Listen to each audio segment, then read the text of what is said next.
is Radio 314 on the Red Ice Radio Network.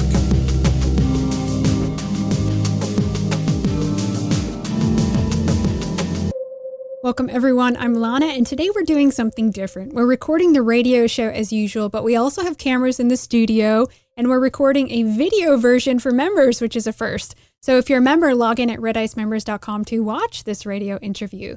My guest is also joining on webcam. I discovered her YouTube channel via a listener. So with that, welcome Blonde in the Belly of the Beast. Thank you for being here. Hi, thanks for inviting me. So how is it living in Seattle? I know you just moved up there, right, about a year ago. So what's it like up there these days? I lived there years ago, but it was very different because everyone wore flannels and it was the grunge era, but I know it's really changed. So what's it like these days? It's kind of been overrun by feminists. I live in Capitol Hill, which is a particularly liberal area, but they will just sniff out conservatism. They're very serious about it. I'm not sure if you watched the video where I talk about my coworkers hearing me say that I don't hate Trump. That's all I said. I don't hate him. And it was like people were in my office like in an uproar because of that. So I just can't talk about any of these things, which is basically what has spurred me to start the channel. I feel like I need to discuss these things or I'm going to lose my mind. Yeah, it's amazing how much hate you can come up against with some of these liberals. Just trying to have conversation, right? Yeah. And they say that they're so open-minded and tolerant and they accept everyone and love diversity, but then they hate you if you, not talk tolerant about to you. Yeah, exactly. No tolerance for you. Oh my gosh. I mean, the tolerance only extends to things that they agree with. I think that's almost universal of liberalism. It's like the defining characteristic, You must be tolerant of everybody except for conservatives or anybody that has a conservative thought. There's the huge double standard. So when I was up there in the 90s, actually guys were wearing, well, actually it was very late 90s, but guys were wearing the flannels, the whole grunge scene. But now I see, and guys were more manly back then, they actually listened to rock and roll. They went to Nirvana concerts. They drank beer. They were a little different, a little rougher, tougher kind of woodsy men in Washington.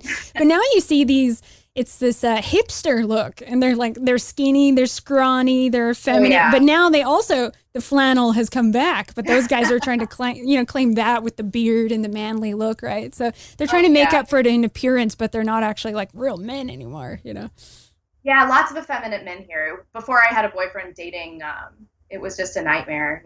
I was going out with this guy, and he was like, "I need you to parallel park my car. I can't do it myself." And so I had to parallel park. Like things like that were happening on dates all the time. And these were like the most conservative, most rugged men that I could find out here. And still I was just like, oh my God, did your dad teach you how to do any of these things? Now, what about the support for Bernie? Are you seeing Bernie signs everywhere? Everyone's just loving him. There's been a couple rallies up there too, right? Yeah, definitely. He's huge out here. And I'm not seeing a lot of Hillary support, surprisingly. I thought there would be more amongst my female colleagues, but they're all for Bernie. I'm kind of baffled by it. I know you just moved up there, but there is a woman who's on your city council from India, and I wanted to play a little clip so you can get a flavor of actually who's on your city council and the type of people that we have moving into these very white areas, right? Mm-hmm. So let's play the clip. Just a few minutes ago, Bernie Sanders addressed working people in the United States about democratic socialism, a society of social, gender, and racial justice, a world where Black and brown lives matter, a world that will have addressed the crisis of climate change. We need democratic public control over these corporations so that resources can be used to benefit society as a whole. And we see the shadow of that barbarism here in the US with huge poverty next to exorbitant wealth and the rise of anti-immigrant racist policies emanating from the Republican Party. Yeah, it's not. We can organize the fight back against the billionaire class. Join me in this struggle. Join Socialist Alternative. Oh, it's not socialist. It's actually just straight up. She's a Trotskyite. She loves communism. We actually found another video of her where she's talking and there's Trotsky behind her. This is a guy who helped orchestrate, the mass murder of millions of people, who said that Stalin was not hard enough, that he needed to use more military action, that he needed to go out and export the revolution, right? And murder people to bring them their version of socialism, as they say. So she was actually born in India, She went to college there, the whole thing. And then she said that she discovered, the caste system there, and it was very difficult for her. So she started getting into kind of socialist politics. So then why did she have to come to Seattle? And now she's in Seattle pushing racism, sexism, homophobia, class. Like, go to your country and do this, right? Where there are actual issues in those departments, not these contrived issues. Like, there are no issues. People are not, anti-homosexual here. You can do anything under the sun in Seattle and face no social judgment. Nothing. I mean, it's wild. These issues don't exist here. And even non-whites, right? They have it great in Seattle. I live there. People love people that aren't white up there, right? Yeah, definitely. Ugh. I've never seen anything racist happen here before, ever. Yeah, I know. And it's funny, too, how they're using climate change, too. She keeps talking about climate change. And Bernie's saying climate change is the most important issue, so we need to go in there. What's the solution? Complete takeover of all these businesses. I'm like, okay, well, that's communism, right? Yeah, really. It's her MO, though. So do you have concerns about, putting your face out there these days? I certainly do. I'm really worried about my job, and I talk about this kind of ad nauseum in my videos because it just, like, of all the concerns that I'm having about this, I think losing my job is number one. Just based on the reaction that I had about that Trump comment. People know that I'm conservative, and as soon as people found that out, it kind of poisoned the well for me a little bit at work, and I could tell that people were treating me differently. So I cannot imagine what it would be like if any of them saw this. Like, I bet that I would just get, a call from HR, and they'd be like, we got to talk to you. And then they'd be like, we're going to let you go for an unspecified reason. I don't think they would be like, it's because of these videos. But it's an at-will state, so I can be fired for any reason or no reason at all. And I think that if anybody in my company saw these, that they would immediately, try to fire me. I'm sure. Yeah, that's awful. There's a lot of people like us and what, people are kind of calling the alt-right. They have to hide underneath avatars. They can't come out with their names because they won't be able to feed their family. They'll get picked on, I think there's going to come a time when people like us are going to come out of the shadows more, I mean, I use my real name, but there is repercussions for that. But, whatever. I don't care at this point. So I have to ask, why do you think you're in, you lived in the Midwest, and I noticed the areas that are the most diverse, if you will, are all voting for Trump, right? They've experienced diversity, right? And they're all sitting here voting for Trump and immigration controls. And then the places that are the widest tend to go either communist or what we call cuck-servative, right? Like these kind of sellout Republicans. Why do you think some of the widest areas are always the most left? I think it's kind of the luxury of being in the elite. There's not a lot of intermingling with a low socioeconomic background. So they don't really see a lot of the problems that diversity does cause. So it is this luxury that they're able to say that, that we need diversity, that it's a strength, because they aren't really seeing the damage that it's causing.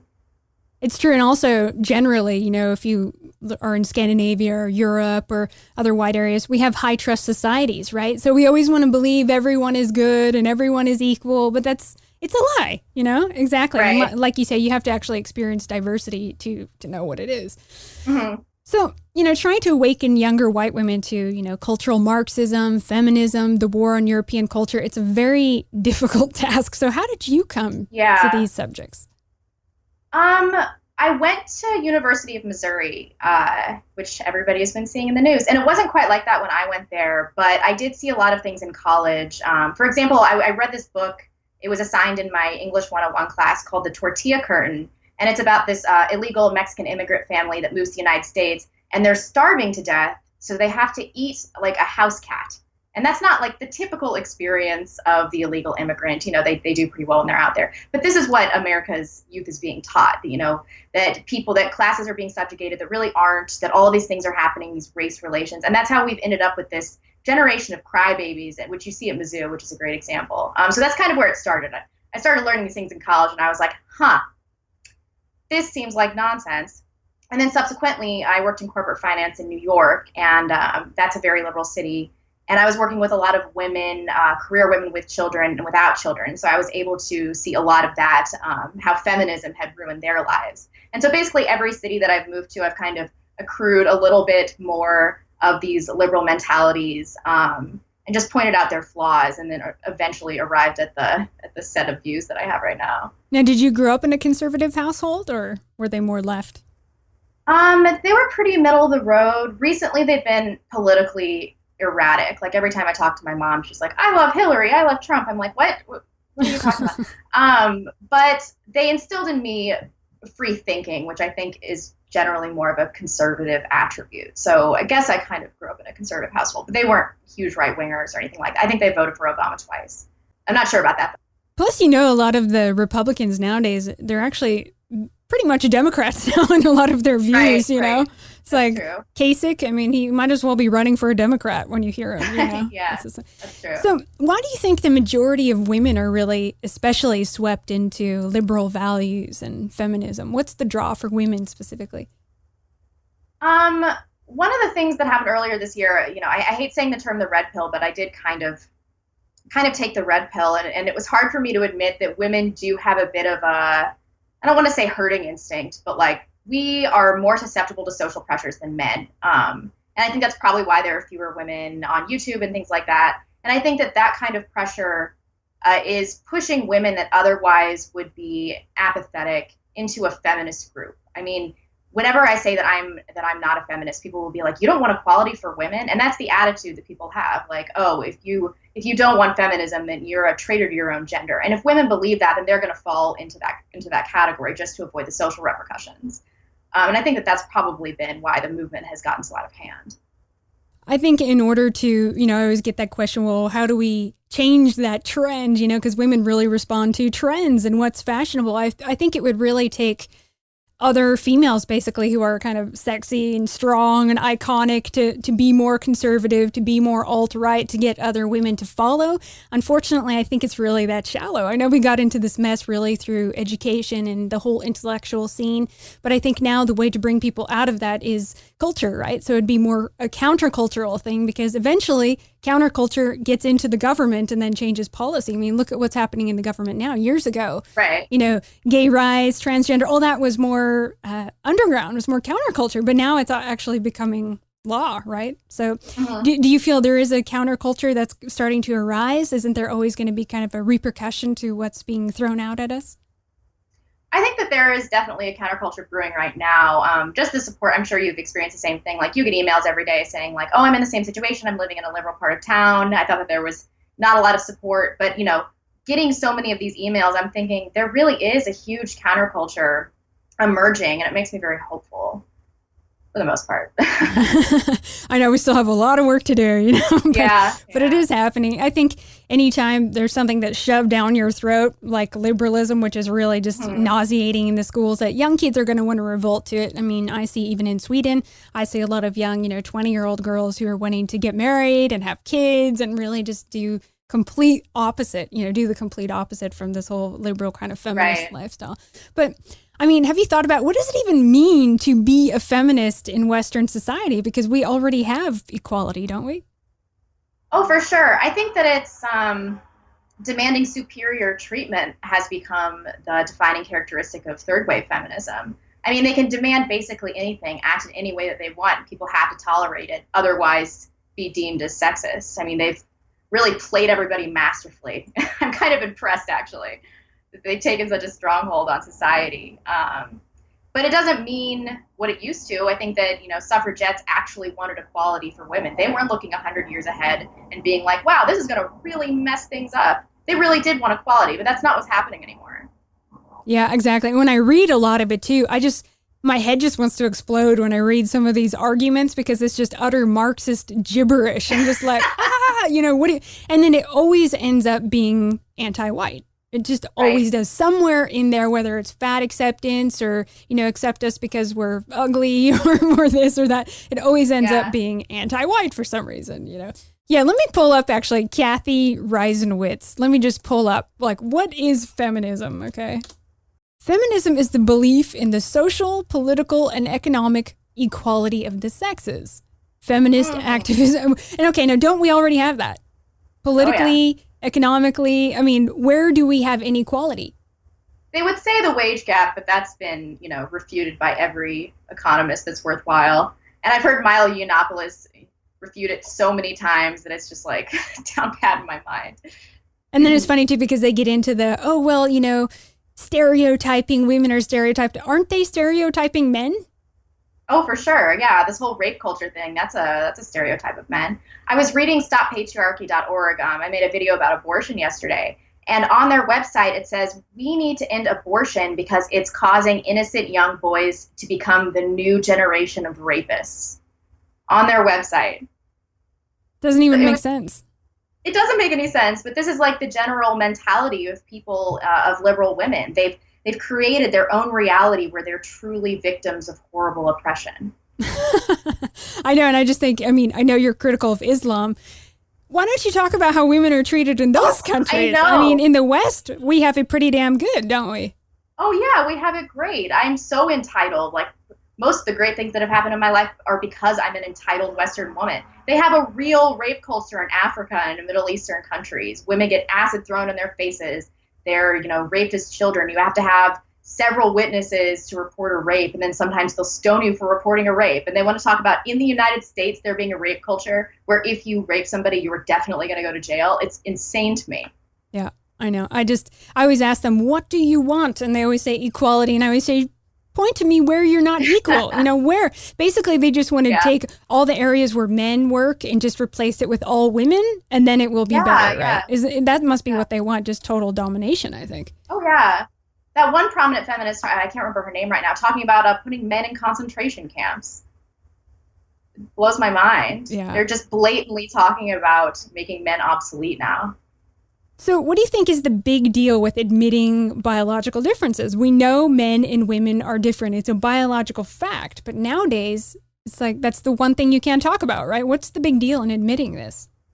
I think that baby boomers have just kind of drilled it into us that everything and everybody, that there's equality across the board, and anything else means that you have a problem with your own sense of reality. And people have really internalized that and applied it to all situations in their lives, including, gender, which you can prove just by our anatomies that we have differences there. But I have heard people say in Seattle that all gender differences are social constructs.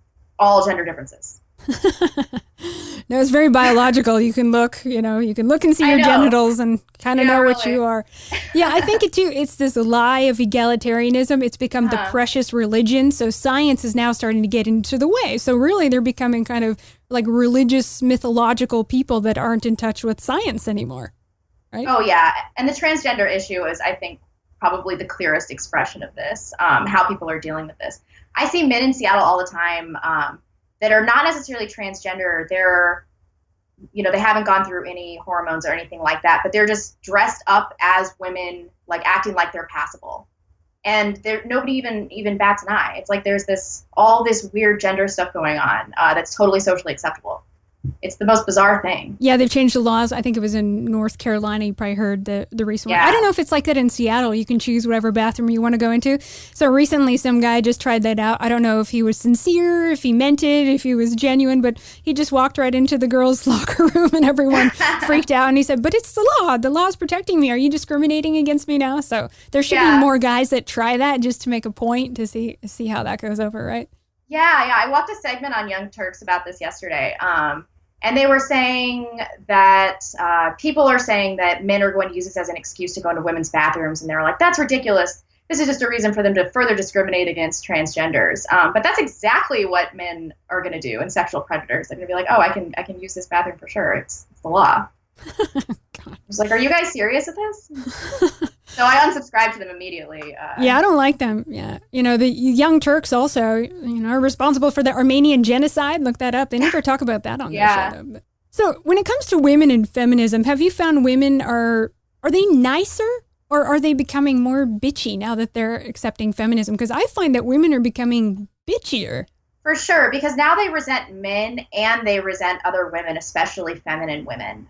Because feminists, they view men's preferential treatment of attractive women as sexist. So they have all this man-hating going on.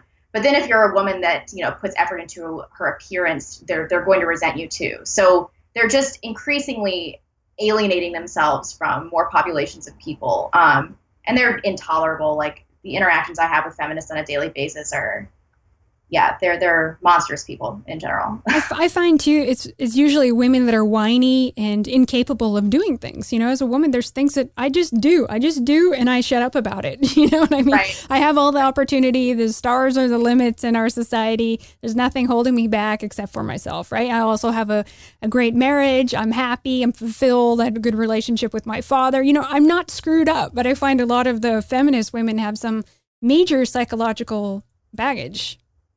Yeah, definitely. And I think that some of that might have to do with broken homes or being raised by single mothers that were also feminists because they resented men that left them, things like that, weird family dynamics. I think that's probably contributed to this generation of feminists. It should, I think also maybe on some level they're kind of bitter because they are missing out on motherhood or a good marriage or a traditional lifestyle, because really women are probably the most fulfilled when they're in that role. Would you agree? Oh, I think so. I don't have kids yet, but I've always known that I wanted to have kids. And then going into the career force in my early 20s in New York, it just became abundantly clear to me that like both cannot be done well, and that we've kind of been sold this lie that you can be a really great at your career, have a really good fulfilling career, and also be like a kick-ass mom that's home with her kids all the time. And it's just not true. And so I see women that are just burnt out all the time. And those are really unhappy feminists too. That's a whole class of feminists that are really unhappy. I think too, you can do different things at different seasons of your life. You know, Right. you can plan things out so you can have, you know, for some people it's not fulfilling enough just having children. I mean, look at me, I work with my husband, we do a show, we do a lot of research. I also need that kind of fulfillment, but also having children, you know. But it's a matter of the couple, what kind of relationship you have structured. Can you have your kids at home and work at the same time? You know, everyone's in a different kind of situation, I think. But I think Right. women should plan these things. I have some friends that are old, they're starting to get older, and I've been telling them, well, freeze your eggs because you might meet a guy in the future. So instead of missing Right. that window, then you have that opportunity, right? Mm-hmm. That's definitely true. Phyllis Schlafly, she had 4 or 5 kids and then went to law school. And she had an extremely successful career and, you know, raised all of her kids. And so I think that maybe that's the direction that the kind of the untapped direction that women need to be taking, having kids first and then moving into a career, which I guess hadn't really occurred to me. I don't know why. Well, I think you said too, it's mostly women you hear that are criticizing other women that are home with kids. You said that in a video. So how's that? Yeah, that's definitely true. I think that almost all of the things that I've heard about stay-at-home moms have been from women, and it's just projection. You know, they see themselves failing in certain arenas of their lives, and they project it onto other women, especially younger women in the workforce. So my 20s has kind of been filled with women at work trying to destroy me, which especially women with children, for sure. Women with children also, yeah. Yeah, I see too. There's also a trend for women when they are having kids, they're adopting from other countries, right? Or now it's like the cutest thing ever is to have a mixed race kid, right? So then when women have those kids, oh, it's just fabulous and fantastic, right? But then if you see a woman, like I have a friend, she has 5 kids, she goes out to the store and she gets frowned upon. You know, why? People frown upon her, like they think it's disgusting that she has 5 children. How dare she have 5 children? Climate change, you know? It's just like, but then no one attacks the Latino families that are having 8 kids, right? Yeah, definitely. I heard too, like in the Upper East Side of New York now, there's a trend of, you know, rich women that are starting to have lots of kids as a status symbol. Like, see what we can afford. We can put all these kids through school. Oh boy, you know, women are just so into trends. Even their breeding is according to trends, you know? Yeah, that's a hard pill to swallow, but there's definitely truth to that. Definitely truth. So let's talk about men. Do you think that a lot of the millennial men, are they also kind of missing out in this cultural Marxist society? I think so. I mean, I advocate traditionalism. I don't think it's for everybody. But I do think that not just women, but people are generally happier when they have kids and when they have families. And hardly any of my friends are married. Hardly any of them are having kids. And we are missing out on the fruits of a good marriage. We are just kind of this generation of flippant children. We never really grew out of this stage. We have arrested development, and I think all of us are missing out. Yeah, I think men too. there's the whole pickup artist scene and men going their own way. But you can tell that a lot of them are just really miserable. You know what I mean? Yeah. So obviously that's not working out for you, either whoring yourself around and sleeping with different women every night. Yeah, definitely. That doesn't sound fulfilling. I mean, it's fun for a little while, but at a certain point, you're going to be like a 45-year-old guy at a club. And no matter how rich you are, girls are going to be like, gross, dude. Yeah, and you're going to go home alone. You're going to be like, I wish I had, like some kids and a wife. Yeah. That's not to say that everybody should get married. If you don't want to get married, don't get married. Sure, it's not for everyone. That's not what I'm saying too. I mean, I think there's some people, maybe it's better that they don't have kids. So that's why actually a lot of these feminists, I think it's really a blessing. Maybe nature is doing its work by saying, telling them not to have kids, right? Yeah, they remove themselves from the gene pool. I'm like, thank you very much, thank you. Well, and that's how I feel with some of these guys. Maybe they can't get a woman.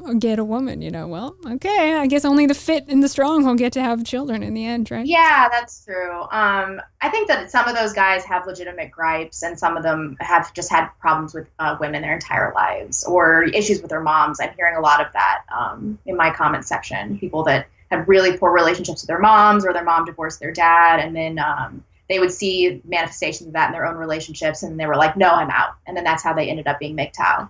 So I hear that story pretty frequently. I interviewed some of those guys long ago, actually, on this show a few years ago now. Some of the men rights advocates and men going their own way. And I think that it's a good first stepping stone to kind of realize what's wrong in our civilization and kind of how Western society is falling apart. But I don't think staying there long term is a healthy thing. Eventually, then you're like, okay, now we need solutions. And I see that a lot of the alt-right sector, if you will, is presenting some of those solutions. Nationalism is presenting a lot of those solutions too, So I have seen a lot of MRA guys kind of go into more nationalist kind of politics and whatnot, which I think is a natural transition, actually. Mm-hmm. Yeah, and we're social beings, and to some degree we should be able to coexist. The sexes should be able to coexist. So we have to develop solutions to these problems, which was the point of my video, Why Can't We Be Friends, which, caused a huge stir in the Men Go Their Own Way community and the MGTOW community. I seem to have really pissed some people off. But really, I do think that we just need to be posing solutions for how we can improve gender relations. But a lot of those guys are like, no, we're out. And I kind of see why. I mean, feminists have pushed them to the edge. And what did they expect? They expected men just to be there for them no matter what, always. I mean, what's left? They've completely lost incentive to be married. I mean, why would you? The divorce laws vastly favor women. Women are so entitled these days. 70% of divorces are initiated by women. It's like, why would any man get married? And all these women are like, no one will marry me. Yeah, I know. I totally see how this happens. Yeah, it's a mess. And then I try, on the other hand, I try and tell guys, well, there's good women out there. I mean, look at us. We're here. We're talking about these things. There's other women like that. And then I have to be realistic about it and be like, well, it was very hard to find someone like you to talk with, It's like few and far between. Like you to talk with. I mean, like my boyfriend now, I'm amazed that we found each other. And so, I'm really invested in the relationship. But I do sympathize with these guys, especially in Seattle, where in some areas it's nearly 120 men to 100 women. So they have to deal with that on top of the chicks being here being, almost universally undateable because of feminism. Of course, they're going to be broken, and they are going to not want to enter that community of women. Do you think that all this time online is kind of interfering with the natural process of dating and actually meeting people in the real world, asking people out? Because I see a lot of the younger kind of Twitter generation, they're almost a little uncomfortable around women in the real world, Yeah, I definitely think so. And before I met my boyfriend, we met on Match, but online dating is kind of this community where you actually visibly see all of your options for other people to date. And so it makes you less invested in a relationship in the beginning. You're not going to put any emotional investment that otherwise you would have. So it has created kind of this generation of people that aren't super amped to get into relationships, or will trade off or trade up, without thinking about it too much. I think too, it's important that women, men, they don't settle, because we have a high divorce rate. I think some people feel, oh no, the time I'm 30, I got to get married and blah, blah, blah, and then they're with the wrong person. Then 7 years later, they divorce, or they're in their 40s and they have to start over again. Mm-hmm. So I think it is also important to hold out for the right one. You have to be a little picky. You have to be picky, right? You've got to be picky, yeah. but then feminists, they're so picky. Like, I'll meet like, a 40-year-old single chick that wants kids, but she's got a laundry list of things that she needs in a man. He's got to be 6'3". I'm like, you're gonna have to, scale it down a little bit. A lot of it. Yeah, you have to be realistic too. You got to really look yourself in the mirror and be like, well, what can I realistically What can I offer? Yeah, really. I mean, relationships are about trade-offs. If you're not bringing anything to the table, then you can't expect somebody to be offering you something that's of value. And that's the whole problem with feminism. These women are no longer holding up their end of the social contract. They've given up physically. They don't care about pleasing men anymore. And then men are on their way out. And they're like, what? Why? Why is this happening? What's wrong with men? Why are they doing this to us? It's this culture of victimization, too. So you think of yourself as a conservative, correct? I do. I think that I'm a right-leaning libertarian, probably. But as of late, since I've kind of taken some different views on abortion and learned some more about gay marriage, I think that I've definitely pushed myself a little bit more into the conservative camp, which I never would have identified as before. This is kind of new.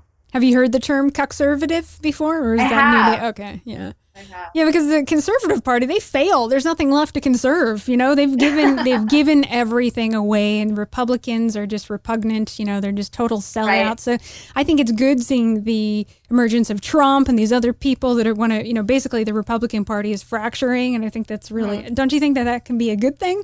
So then you can have a third party possibly, or maybe even take back the Republican Party. Yeah, sometimes things just need to collapse so that they can be rebuilt, which is something that I think that MGTOWs are onto. We might have to have destruction before there can be renewal, which I wanted to deny before, but now I'm kind of like, well, maybe that's what needs to happen. Yeah, that's how I feel. I mean, it's already heading for destruction. Look at what's happening. We there's like a hierarchy of victims, and the person who screams the loudest is now like the hero that we prop up and have to spend all this time nurturing, and it's just become so weak and just it's decaying from the inside out. So that's how I feel too. I feel like, let it crumble. In fact, let's help take it down faster so that we can do something else. Right? There's definitely some truth to that. And that's kind of where I've been at odds with some of the MGTOWs, because I'm like, well, I think we should be doing everything that we can to save the good parts of our society. I mean, I don't think that we're going to like go into a period of anarchy or anything like that. It's not going to be like some dystopian future. But I mean, I want to throw away the bad and preserve the good. I mean, a lot of wonderful things have come from Western culture. And I think that it's our obligation as people on this earth now to preserve these things and to make sure that they go into the future. I would actually like to see, if I could see anything for America, I think the solutions would be much different for Europe. I'd like to see people taking back their governments in Europe, and changing things politically there. But here, I'd almost like to see, I come back to a place where I was several years ago. It's not fixable. There's way too many people here. It's a huge population of all these people with their different identities. You're not going to have one government that's going to make everyone happy. It's just not going to happen. So I would rather see secession happen here. And I think people should fight for that. Like, agree to break up and split up different territories. So if they want to have their gay utopia here, their commie utopia, because I don't want to live with those people either. As a nationalist, I mean, I want to, I guess I think of myself more as like a tribalist now, more so, something bigger than nationalist, because it's so hard to even get a nation together anymore because of all the people within it that are fighting for all their own different little interests. That's definitely true. I wonder what's going to happen. I spend so much time thinking about this, and there's so many different ways that this could be dealt with or not dealt with, and I just don't know. I have no idea what's going to happen. But I do see this uprising, and there's no way to contain it. I mean, there are too many of us that are discontented. So I want to know what your experience was when you were learning about, what's going on in Europe. There's an invasion happening there. There's a rape epidemic. You've been critical of Islam. So what was your reaction when you started learning about some of that? Well, I actually, a few months ago on Facebook, I got a notice that said it was some status critical of Islam. And it's like, you wrote this status 10 years ago today. And I was like, wow, I guess I realized this in high school. It was a long time ago that the seed had been planted. But I didn't really start dealing with this on a deeper level until I took a trip to Europe last November. And I just couldn't believe how much the cultural identity of all the places that I had visited had changed from the time previous that I visited, which was only 5 or 6 years before that. And it saddened me deeply. I was just so sad this whole trip. And then I got into some really scary situations with some migrants. And I was like, I think that some of these, even Paris, I was like, I think some of these cities might be lost. It just blew my mind. I was at a train station in Austria, and I was just surrounded by this group of migrants that were clearly enraged just because I was not getting up to move from the waiting area so that they all could sit down, even though I'd been there first. But I was in Western garb. I was traveling alone.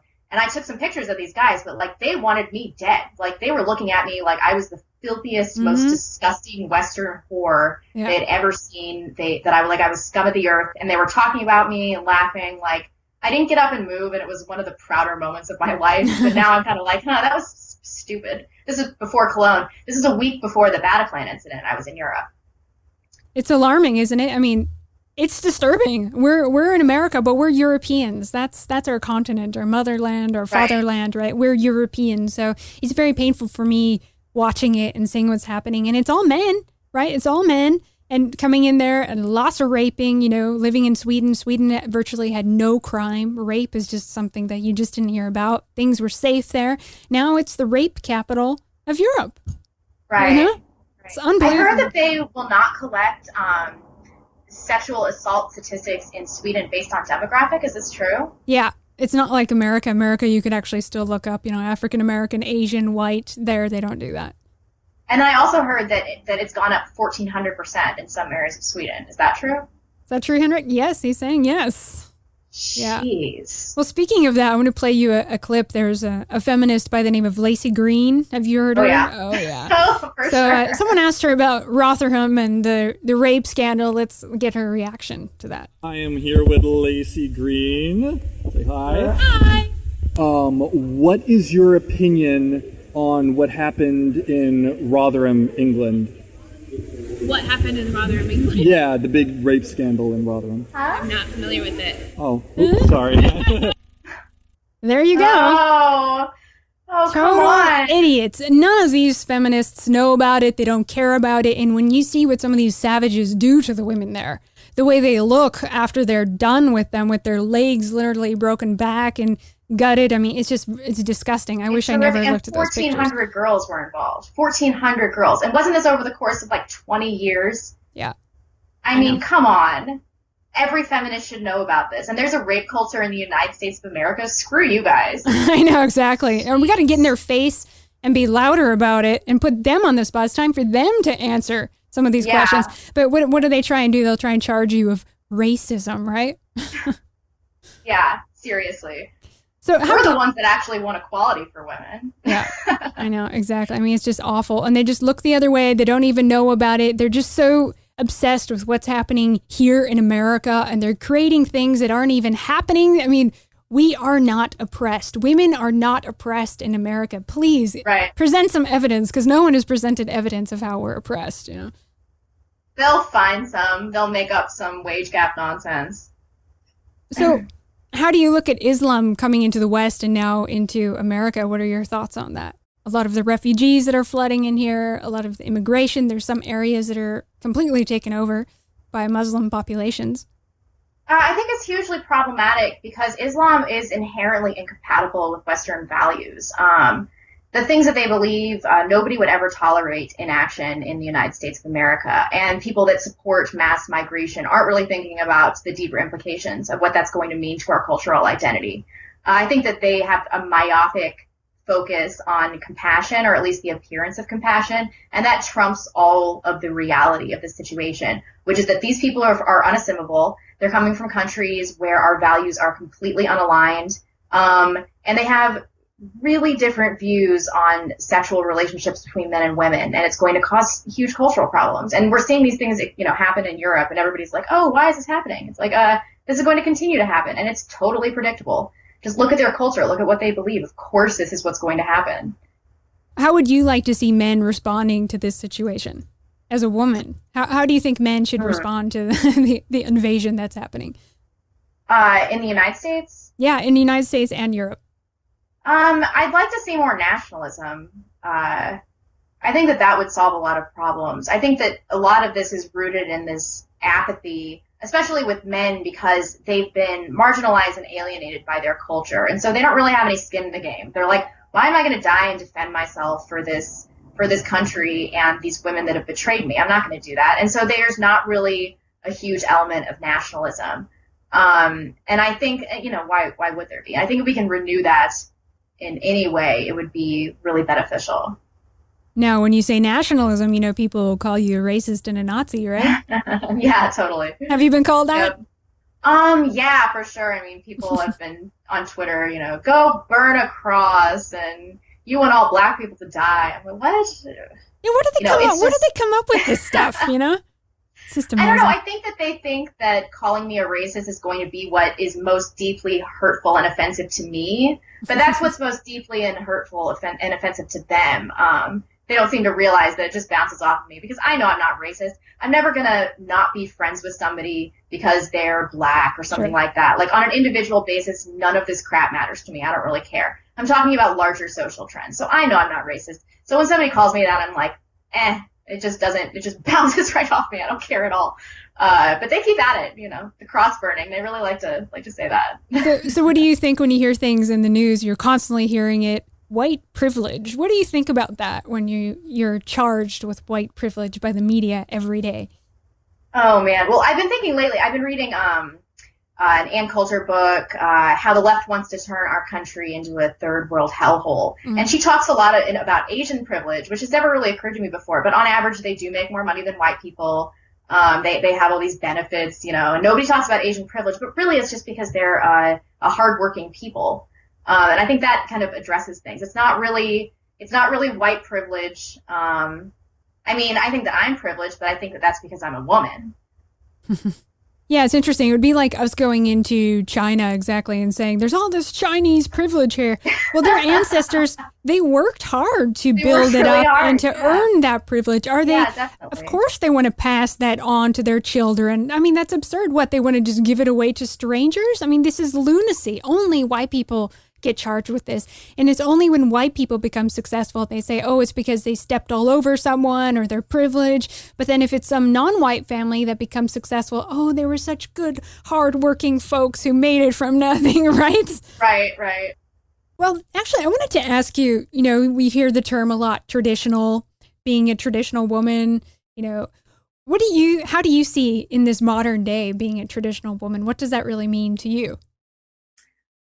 To me, it means, I think it means being a mom that's in like a feminine role in a traditional marriage. Most of the time, there are some exceptions where you're staying home with your kids. I think that's like the most cookie cutter definition of traditionalism to me.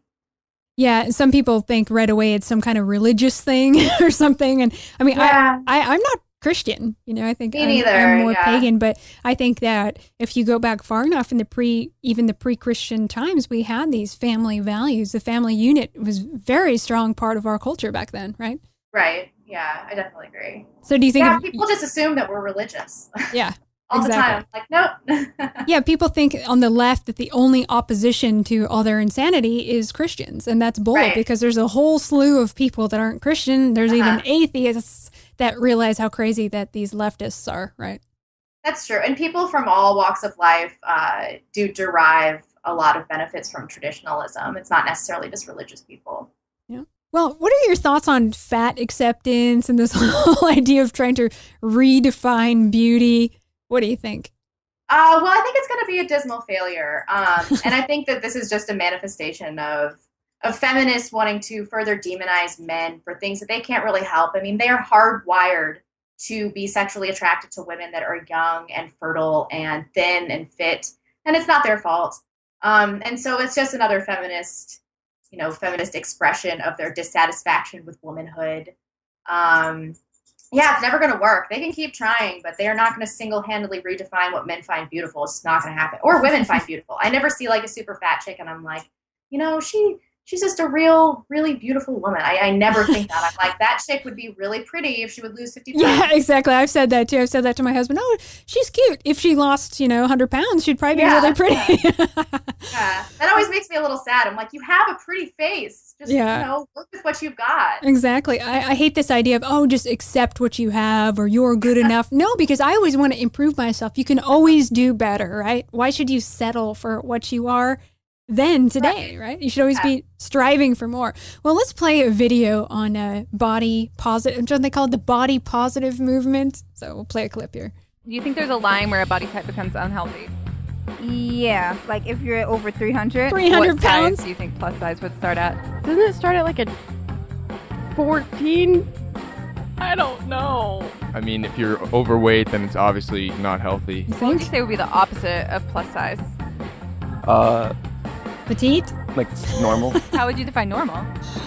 I have no idea. What can we deduce about good bodies based on these women? Good bodies are thin, straight, and most often white. There's nothing wrong with having a body like this, but the body positivity movement strives to create representation for marginalized bodies. We want to see fat bodies, queer bodies, bodies of color, and everything in between up front and center in queer mainstream body? media. Exactly. Bottom line, An ugly the one. body positive movement wants everyone to feel worthy of self-love. Whether your body looks like that slender woman on the TV, like your favorite plus-size blogger, or anything in between, you deserve to feel beautiful, and you deserve to feel worthy. It's that simple. So it's funny how everyone wants to see themselves, right? She wants to see more of her represented, right? She wants to see fat mannequins when she goes to Macy's. But then forget all those, the thin, beautiful white girls that also want to see themselves represented, right? Now we have to also see all these other body types. So now all these manufacturers have to have 50 different types of mannequins to satisfy this whole body positive movement. And I mean, and it's destructive what she's doing to herself. Being overweight is destructive, right? Totally. And she's another one. That girl had a perfectly fine face. She could bring it from like a 4 to a 7. She could do it. Well, and I think actually how you look says a lot about you, right? You can read a lot about people, how they look. Yeah, definitely. And this doesn't apply to men too. Like, I never hear any campaigning about, male fat acceptance ever. When do you ever hear that? And these women still are free to objectify men and talk about their bodies, but they're like, no one can call me fat. That's really what it's about. It's just ridiculous, I mean, this is society going down the toilet. Oh yeah. I mean, go onto YouTube and the shock and horror that I did those, but body positive, fat acceptance, just look at the quality of people in these videos. I mean, this is disgusting. We should be shaming these people. We should be fat shaming because we're saving lives by fat shaming, right? Shame has been a perfectly fine way to keep people in line for centuries. I don't know what the problem with shame is here. Look at the Japanese. Those people are governed by shame and they are orderly people. Yes, they are. Yeah, I've been accused of, having thin privilege. Have you got that one? You've probably got the beautiful privilege, right? You're privileged because you're pretty. Where does it end? Until they're going to just mass murder all the people that are thin and pretty and able-bodied and nationalists. Just kill them all so that they can all feel comfortable and better about their own bodies, right? Yeah, and the thin privilege, I only got that a few times, but it was this one chick several times, and I was like, listen, I work really hard to, I work out a lot. I'm always wearing makeup. I spend a lot of money on my personal appearance. It's not like I just wake up in the morning and, there are a lot of things that go into not being a fat ass. It takes discipline. It takes discipline, right? Yeah.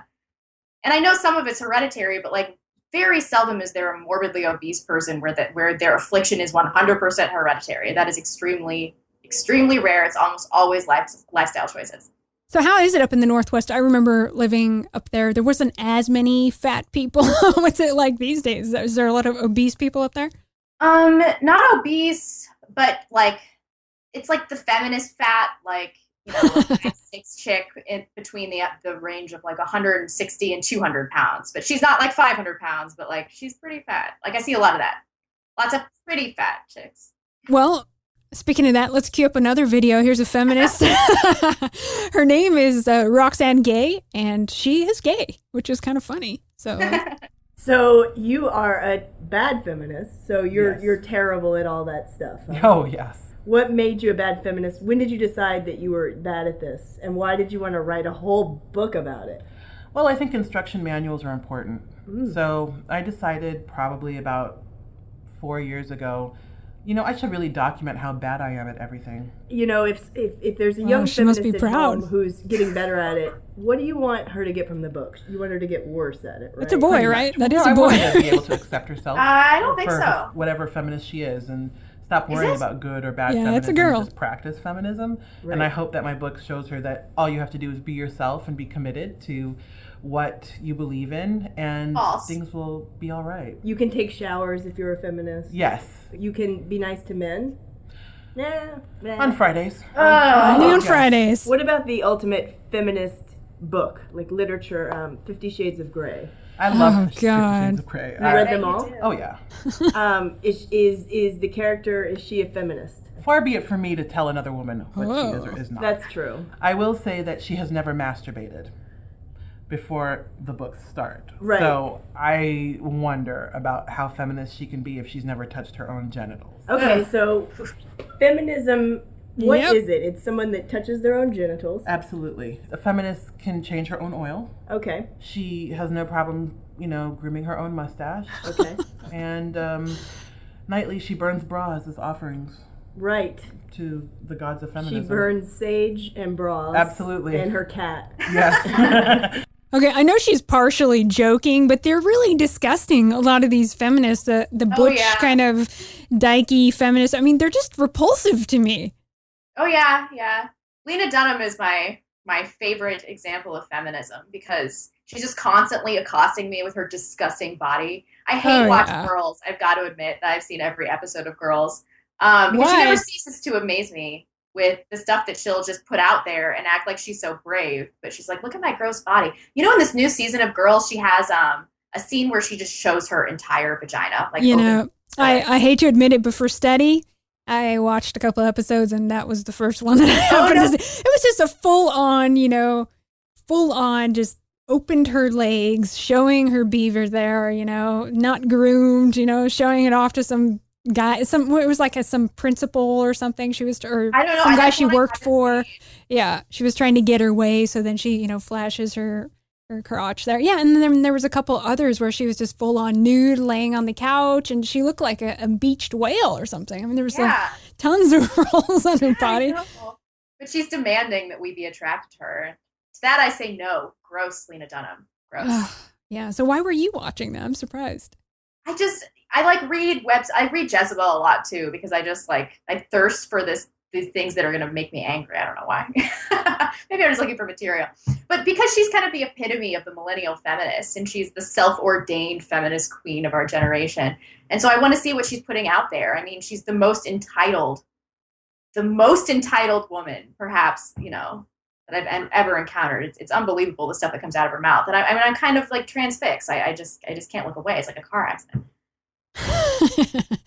So what do you think of the sexual behavior of a lot of young women today? I think that we're kind of taught that promiscuity is acceptable. And then I think that most girls go through college and they realize this makes me feel bad about myself. I don't know why this is what everybody's doing. And then they continue to do it. And then, it destroys their self-esteem. I think that this is not the way society should be going. I think sexual liberation has been largely a lie that men have benefited from and women have definitely lost in. Yeah, I mean, you'd have to feel soulless after a while if you're sleeping with so many different people. I mean, there's repercussions for that, And then there was this one show, what was it, Faking It on MTV. Have you seen that one? Oh, that's another one for study. I've planned to do something on it. But these young kids, I mean, they're 16. They've already had orgies and anal sex and been, they've been everywhere already by the time they're 18. I mean, that can't be good, folks. Oh, no. Yeah, some of my female friends have had hundreds of sexual partners. Really? Hundreds, huh? Hundreds. And especially my gay male friends, which number amongst the most promiscuous. Some of them have had, 500-600 sexual partners. It's insane. Just meeting people on Grindr or Tinder. Grindr, yeah. Yeah, just hooking up with strangers all the time. It's wild. Oh God. So what are some other things that you critique in some of your videos looking at our current culture? What are some things that are driving you mad?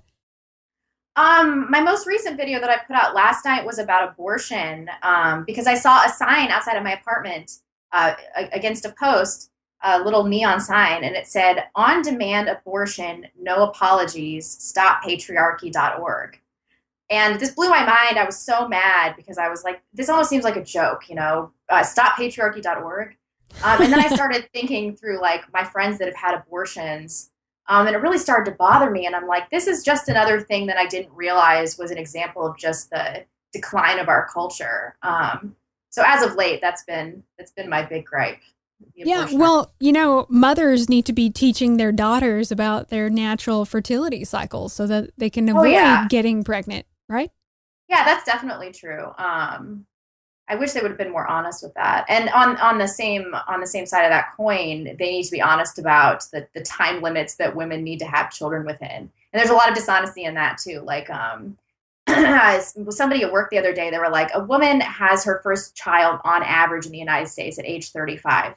And I was like, that is false. That is absolutely not true. But like, she really believed this statistic. I think women are just being fed lies about, their reproduction. Mm-hmm. Yeah. Well, they don't teach you any of that in school, do they? No. They'll teach you how to use a condom though. Yeah, I've actually seen some videos, undercover videos of some of the things they're filming in these sex ed classes. And I can't believe it. I mean, I would rip my child out of there immediately. Yeah, I can't believe they teach us in schools. This is a parent's decision. So what other videos do you plan to do here? Oh, man. Well, I'm going to stay away from MGTOW subjects because I want this fire to die. So I'm going to kind of leave that one alone. But I was thinking about doing one about male circumcision. Because a lot of the MGTOW complaints that I was getting, they were like, well, why are you criticizing us? Why don't you address these underlying issues with men? And I think that's a valid argument. And there are a lot of huge issues with how young boys are being raised that really bother me. And so I think I'd like to tackle some of those next. And circumcision is a big one. It's one that always gets me really fired up. Yeah, and I don't even know why they do it in America because it is a Jewish thing, right? Right, and a Muslim thing. Neither of these cultures should we be emulating. There's no medicinal benefit. It doesn't decrease the risk of penile cancer. That's been debunked years ago. Nature made it right, folks. I know, nature made it right. The foreskin has a lot of purposes. And then they'll always give me the cleanliness argument. I'm like, what guy doesn't know how to clean his foreskin? Men are not that stupid. And then I get the argument like, well, it's really ugly. I'm like, that's just social conditioning because we've been doing this genital mutilation practice inexplicably for, decades, centuries. That just tells you how far gone we are from nature, when we're doing that. That's definitely true, yeah. So I think that's the next video, but I've got so many queued up, and some of them I think are just too controversial and that I'm not really ready to release. I actually have a backlog of things that I've filmed that I'm like, I don't know. I think it's good. We got to push the limits. Things are starting to go more in our direction, so we got to kind of help it go further to the right. Yeah, definitely. And people are fed up with the left. That's definitely true, yeah. And the two that I'm most worried about sending out, I did one on repealing suffrage, which is not going to be received well. So I'm not gonna release that one yet. And then there's one about race and IQ that I'm also like, I don't know about this one. Are you kind of pulling some research maybe from Jared Taylor, American Renaissance? Stefan Molyneux has a good bit on it that I pulled a lot from. I mean, it's a pretty well covered subject, but it's just so controversial, and those uncomfortable statistics, people really, really get enraged about. And so I'm just kind of trying to ride out this last backlash that I've gotten from people online, do something a little more neutral, like abortion. Well, it's funny how everyone always says, let's have that uncomfortable conversation about race. And I'm like, yeah, let's freaking do it. I'm ready. There's a lot of things I want to talk about with you, right? Yeah, they're actually the ones that are the cowards. They're the fearful ones. What are they what are you so afraid of? We're the ones pushing true diversity, right? Yeah, that's true. I mean, they would have to address that sub-Saharan Africa has on average 75 IQ. Yeah. And that there are Jewish communities that have on average 117 IQs. So that's already going to cause some huge problems in their narrative. They don't want to talk about this, don't want to. So that's one for a few weeks when I've regained some of my composure and self-confidence. All right. Well, I hope you push the limit, and maybe we'll have you back in the future to come back and talk about some other things, and we can just comment on the madness of everything going on, because it's too easy. You know, it's like libtards are low-hanging fruit. They're sitting ducks for mockery. I mean, it's time to really just blast them, you know? Yep, they deserve it. All right. Well, thank you so much. I've had a great time. Thank you for having me on. Have a good day. All right, everyone. That was our first filmed radio interview. A big thanks to members for your support. Before you go, though, just a few words on socialism. Through the years, we've been critical of democratic socialism, having lived in Sweden. However, the multicultural Sweden today is not the socialist Sweden of the 70s. People look to the Nordic countries as an ideal model of government. You know why socialism worked in Germany and the Nordic countries? Because the population was small, homogenous, nationalist, and of the same ancestry. They were equal by blood and culture, focused on similar goals with a shared work ethic. There is no way democratic socialism will work in multicultural, multiracial America. Socialism is a white ideal. Our population is approaching 400 million people who are all very different culturally, mentally, and by blood. We see huge gaps in what the left calls equality because of this. It's not simply because of the billionaire class, but because of racial and even ethnic differences. This is most visible in racially diverse areas.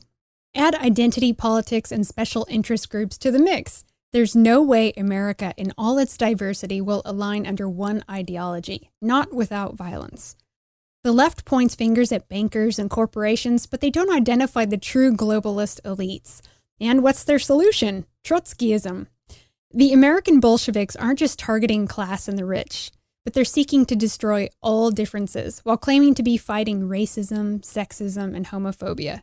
They're enemies of nature, of humanity, and they view the natural hierarchy or aristocracy as something inherently evil that must be destroyed. They're self-righteous, globalist Marxists whose ultimate goal is to export their ideology to the rest of the world by force if necessary. Nationalists are also critical of bankers, capitalism, and the Federal Reserve, but their solution is local, grounded in blood and soil, not utopian social constructs. That's it for me. Have a great night, everyone.